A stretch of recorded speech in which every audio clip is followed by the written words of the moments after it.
A swarm of honeybees hanging off an oak branch will, within a few hours, evaluate dozens of potential home sites scattered across 30 square kilometers, debate every one of them, and choose the best option with over 90% accuracy.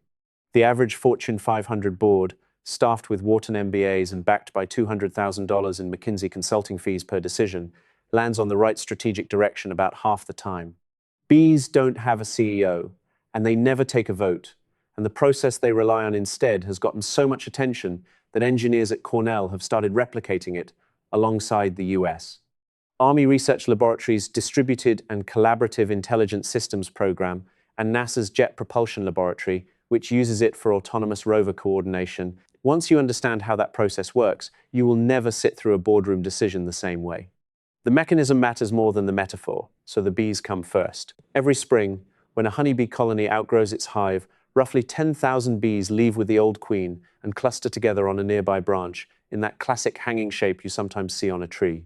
Their problem is urgent, because they need a new home and exposure kills, which means they have maybe 72 hours to get it right. A cavity that's too small will doom the colony in winter, and one that's too damp invites fungal disease that can wipe them out entirely. That kind of pressure, life or death resource allocation on a hard deadline, should sound familiar to anyone who has ever run a company. A few hundred bees, roughly 5% of the swarm, take on the role of scouts. These are experienced foragers, older bees who already know the surrounding landscape, and they fly out independently with no coordination, no territory assignments, and no brief from a manager. Each one searches alone. When a scout finds a potential site, whether it's a hollow tree, a gap in a rock wall, or an abandoned birdhouse, she doesn't just glance at it. She walks the interior walls, measures the volume by pacing it off step by step in total darkness, and checks the entrance size, the height off the ground, and the orientation relative to sunlight.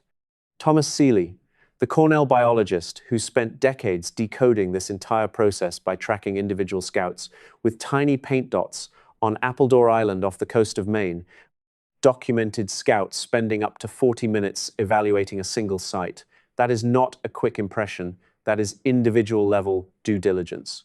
After finishing her inspection, the scout flies back to the swarm and performs a waggle dance on the surface of the cluster. Carl von Frisch first decoded the waggle dance in the 1940s, and the work earned him a Nobel Prize in 1973. The dance communicates two things at once: direction and distance, with the angle relative to gravity indicating direction relative to the sun, and the duration of the waggle run indicating how far away the site is. But here's the thing most people never learn about: the vigor of the dance, meaning how long the scout keeps repeating it and how energetically she waggles, encodes quality. A mediocre site earns a short, low-energy performance of maybe 15 circuits, while a phenomenal site can trigger 200 or more. What that means is the scout isn't just reporting a location, she is encoding her confidence level directly into the intensity of the signal. Other scouts watch these performances, and some get recruited to fly out and inspect the advertised site for themselves. And this part is critical, because each recruited scout forms her own independent opinion. Agreement with the original assessment brings her back to dance vigorously for the same site, while disappointment produces either a weak dance or no dance at all. Nobody tells any scout what to think, and every evaluator reaches a judgment based entirely on first-hand evidence. At any given moment during this process, multiple sites are being advertised simultaneously. 15 scouts might be dancing for a hollow oak to the northeast, while 8 promote a rock crevice to the south, and 3 push a wall cavity to the west. It looks like noise, but what is actually happening is a computation. The mechanism driving the whole thing is what Seeley calls a quorum threshold, a concept he formalized in a landmark paper in the journal Science with colleague Kirk Fisher. Scouts dancing for a site gradually lose enthusiasm with every cycle, performing a few fewer circuits each time. That conviction decays naturally over time, unless a fresh visit to the site renews it. But when a site is genuinely excellent, new scouts keep visiting, keep getting impressed, and keep returning to dance for it, which means the good site accumulates advocates faster than they fade away. Mediocre sites lose theirs. The process isn't persuasion at all. It is a race between recruitment speed and enthusiasm decay. The quorum triggers when roughly 20 to 30 scouts gather simultaneously at a single site, not back at the swarm cluster, but physically present at the location itself. Those scouts then emit a high-pitched piping sound, fly back to the swarm, and the entire colony heats up as 10,000 bees vibrate their flight muscles to raise their thorax temperature. And then they all lift off together and fly directly to the chosen home. 1 to 3 days is the typical timeline from start to finish, and Seeley's research, synthesized in his book Honeybee Democracy, confirms that the process produces the objectively best available option almost every time. Now, bees are interesting on their own, but what Seeley discovered next is what matters for everyone who has ever watched a strategy meeting go sideways. The bee swarm's decision system turns out to be a structurally superior architecture for group choice, and the reasons it outperforms traditional methods expose exactly why most corporate decision-making fails. In a bee swarm, you have scouts, and in a boardroom, you have evaluators like analysts, advisors, and team leads. In a bee swarm, the goal is to find the best nest site from scattered options, and in a boardroom, the goal is to find the best strategic option from scattered information. Quality gets communicated through dance intensity in one system and through presentations and advocacy in the other. The mechanism is identical, and only the materials differ. But the divergence is real. The bee system runs on 5 structural features that most boardrooms lack, and those 5 features account for the gap between 90% accuracy and a coin flip. The Marquis de Condorcet proved back in 1785 that when each member of a group is independently more likely right than wrong, the group's collective accuracy approaches certainty as it grows. The catch, and it's the part most people skip, is that the math collapses completely the moment members start influencing each other. Condorcet's theorem holds only under independence. Bees enforce independence structurally, while most boardrooms destroy it socially. That gap is where everything breaks down, and the 5 principles that follow show exactly how. The first principle is what Seeley calls diverse, independent search. Scouts in the swarm fly out in every direction, without territory assignments or coordination. Nobody tells anyone where to look, which means the diversity of the search is generated by the independence itself. Each scout's path is shaped by her own experience, her own flight history, and her own random encounters with the landscape, and the result is that the swarm samples the environment broadly enough to find options that a directed search would miss entirely. Translating that to a typical corporate strategy process reveals the problem immediately. The CEO frames the question. A consulting firm gets hired, and the firm sends 3 analysts who all attended the same business school, rely on the same frameworks, and benchmark against the same 5 competitors. They return with 3 options that are really one option wearing different hats, and the search space stays narrow even though the presentation looks rigorous. That pattern maps directly onto what left Pearl Harbor vulnerable in December of 1941, when multiple intelligence signals about an impending Japanese attack existed across the Army, the Navy, and the FBI. The raw data was diverse, but all of it funneled through a single analytical framework in Washington that could not conceive of a mid-Pacific strike, which meant the diversity of sources existed while the independence of interpretation did not. James Surowiecki documented this pattern formally in The Wisdom of Crowds, showing that the more correlated your information sources become, the less intelligent your group decision gets, regardless of how smart the individuals are. The actionable shift here is to map evaluator diversity before any major decision, and not demographic diversity, but cognitive diversity. The question to answer is, who on the team carries a fundamentally different information set? Because if everyone's inputs are correlated, 10 opinions function as 1 opinion measured 10 times. The second principle is the one that makes the B system feel alien to corporate culture, and Seeley calls it open, unbiased sharing. When a scout dances, she has no idea who is watching, and she does not adjust her message for the audience. She does not perform for the queen, and in fact, Seeley's research confirmed that the queen plays 0 role in the decision. The highest-ranking individual in the entire colony exerts no influence whatsoever on the choice of where that colony will live. Information flows without hierarchy filtering it. Irving Janis coined the term groupthink in 1972 after studying how John F. Kennedy's inner circle talked themselves into the Bay of Pigs invasion, a plan so flawed that nearly every outside analyst who later reviewed it called it obviously doomed. The advisors were not unintelligent. They were performing for the room. The hypo effect, which stands for highest paid person's opinion, ranks as one of the most documented biases in organizational behavior, and it begins shaping outcomes before anyone even opens their mouth. Charlene Nemeth at UC Berkeley ran a series of studies showing that authentic minority dissent, meaning a person who genuinely disagrees and says so, dramatically improves group decision quality. But here's the critical part of her findings. Assigned devil's advocacy does not produce the same result, because when someone is told to argue the other side, the group discounts it automatically. The dissent has to be real, just like a scout either is or isn't impressed by a site. You cannot fake the waggle. Google's Project Aristotle, their massive internal study of team effectiveness, confirmed Nemeth's findings at scale. The single strongest predictor of a team's collective intelligence turned out to be equality of conversational turn-taking, meaning whether everyone spoke roughly the same amount. Bees enforce that balance structurally, since no scout can dominate the dance floor when enthusiasm decays naturally. In most companies, the loudest voice just keeps going. What works better is having every evaluator submit their assessment independently, in writing, before any group discussion takes place. Amazon runs a version of this with their 6-page memo process, and Ray Dalio built Bridgewater Associates around what he calls believability-weighted decision-making, where a person's track record on similar decisions determines how much their input counts, rather than their seniority. The common thread across all of these approaches is separating the search from the social signaling. The third principle is where the real surprise lives. Seeley calls it the quorum threshold, and it addresses a problem that boardrooms almost universally get wrong, which is when to stop deliberating and commit. In the swarm, a decision does not happen when a majority of scouts prefer one site. It happens when enough scouts have independently verified a site to push past the threshold, which means roughly 20 to 30 scouts physically present at the same location at the same time. That standard is fundamentally different from a majority vote. A majority vote captures preference at a single moment in time among people who may carry wildly different levels of information.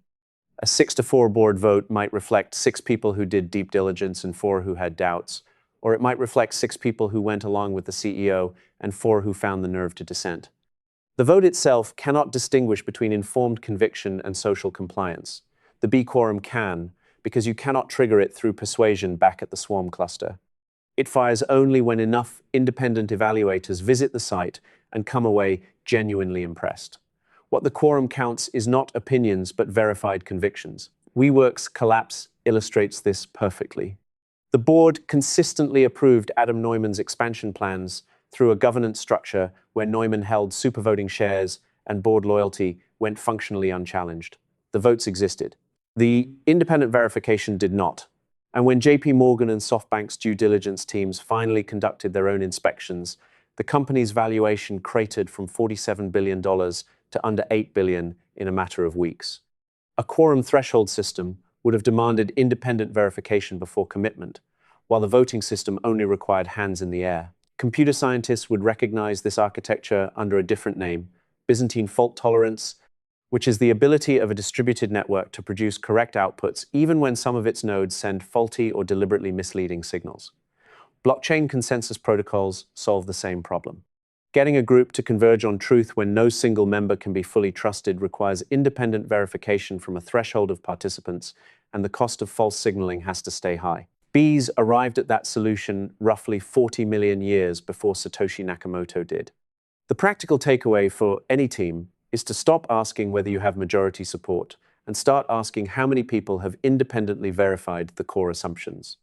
If that number falls short of a predefined quorum threshold, the team is not ready to commit. The team is ready to keep scouting. The fourth principle feels counterintuitive at first, and Seeley calls it enthusiasm decay. A scout who dances for a site loses energy with every cycle, and her advocacy weakens over time unless she returns to the site and her impression gets renewed. That means old information fades and stale convictions lose strength. The system carries a built-in bias toward freshly verified data over historical commitment. Corporate decision-making runs on the opposite bias. Once someone publicly advocates for a strategy, they become psychologically locked in. Robert Cialdini's research on commitment and consistency bias, published in Influence, which ranks among the most cited behavioral science books ever written, showed that public commitment makes people more resistant to contradictory evidence, not less. The more a person has argued for something, the harder it becomes for them to update. A bee swarm cannot fall into that trap because the mechanism forces decay. A boardroom can and does, which is how last quarter's strategy deck keeps shaping this quarter's decisions long after the original reasoning has gone stale. Intel nearly missed the transition from memory chips to microprocessors in the mid-1980s, because internal advocacy for DRAM had grown so entrenched that engineers described it as the company's identity. Breaking through that wall took Andy Grove's famous question, which was to imagine getting kicked out and replaced by a new CEO, and then ask what that new CEO would do. What Grove was actually doing, whether he realized it or not, was simulating enthusiasm decay. He forced the question of what the team would choose if every conviction reset to zero and the landscape got evaluated fresh, with no sunk costs and no ego attached. The answer turned out to be obvious, and it had been obvious for a while. The decay mechanism was just missing.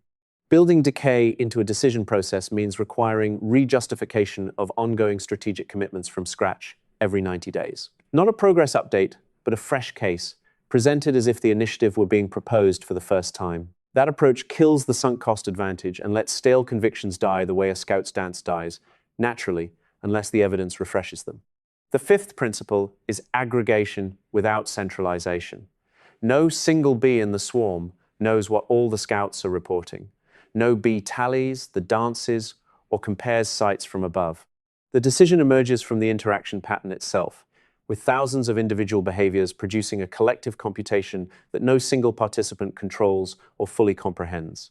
Seeley modeled the swarm as a system of coupled differential equations, and the math maps almost perfectly onto certain neural network architectures, the same distributed representation principles that Geoffrey Hinton's work formalized for artificial intelligence.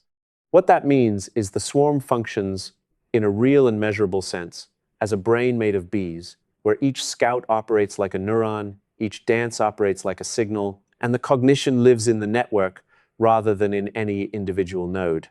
Most organizations try to centralize that aggregation step. They hire a chief strategy officer to synthesize all the inputs, or they build a dashboard that rolls everything into a single view.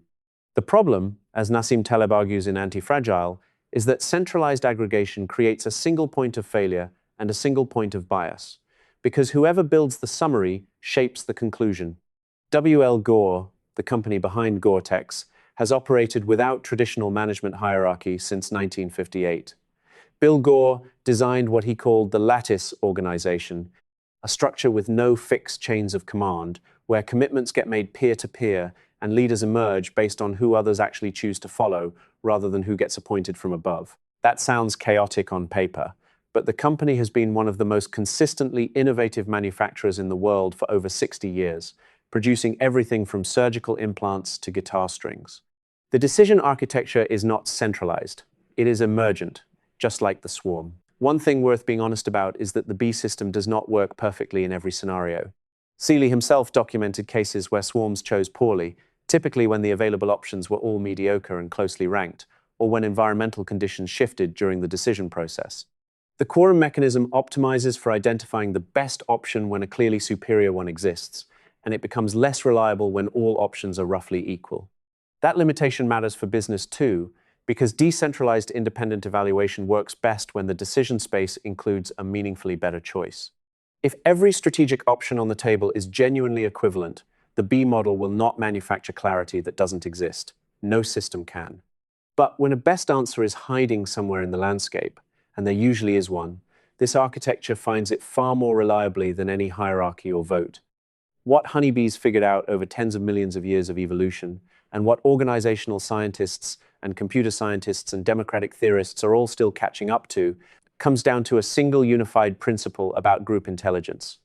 Diverse independent search, unbiased information sharing, quorum-based commitment, natural enthusiasm decay, and decentralized aggregation are not five separate ideas. They are all expressions of the same underlying truth, which is that the best collective decisions come from systems designed to make surfacing truth easy and burying it structurally hard. Every feature of the bee swarm serves one purpose, which is preventing any individual agent from holding disproportionate influence over the outcome, while ensuring that genuine quality evidence rises faster than noise. That is the entire architecture. And the organizations that consistently make good strategic decisions, from Gore to Bridgewater to the ones that keep appearing in the research, have all independently converged on some version of these five features. None of them studied bees. The math just works the same way whether you are choosing a tree cavity in Maine or a market entry strategy in Shanghai. Condorcet's theorem, Seeley's swarm model, and Byzantine fault tolerance are all solving the same equation with different variables. The next time you sit in a meeting where someone asks for a show of hands, the question to ask yourself is whether you are watching a vote or a quorum. Whether the people raising their hands independently verified the core claim, or whether they are dancing because someone else danced first. The best strategic decisions are not built with consensus. They are built with verified convergence, and now you have the vocabulary for it. Honeybees and boardrooms look like two completely unrelated systems, but the underlying decision architecture connects everywhere, from distributed computing to jury deliberation to neural networks. That is what this channel does, finding hidden structures that connect unrelated fields and turning them into principles you can actually use. Next week, Jazz Improvisation explains why most startup pivots fail. Leave a comment with the most hypo-driven decision you have ever watched a team make. The war stories are always worth hearing.